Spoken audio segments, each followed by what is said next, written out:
اور ہم پر وہ غم نہیں آئیں گے جو صحابہ پہ آئے، ہم پر وہ تکلیفیں نہیں آئیں گی جو ان کے بیوی بچوں پر آئیں۔ حضرت جعفر 33 برس کی عمر میں شہید ہوئے،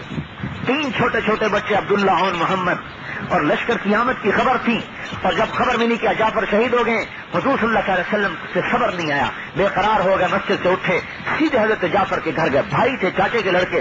تینوں بچے صحن میں کھیل رہے، اور حضرت اسماء بچوں کے لیے روٹی پکا رہی تھی۔ آپ کے چہرے پہ غم کے آثار دیکھ کر حضرت اسماء فرماتی ہیں میرے دل کو ایک دم دھچکا لگا کہ کچھ ہو گیا ہے، لیکن میں نے ڈر کی وجہ سے پوچھا نہیں کہ پتہ نہیں کوئی ایسی خبر سنوں جو برداشت نہ ہو۔ آپ نے فرمایا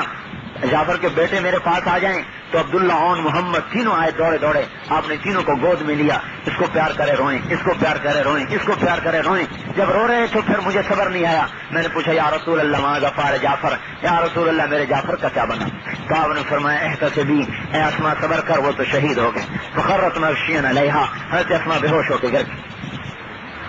لیکن ان کی شہادت نے پورے اردن میں اسلام پھیلا۔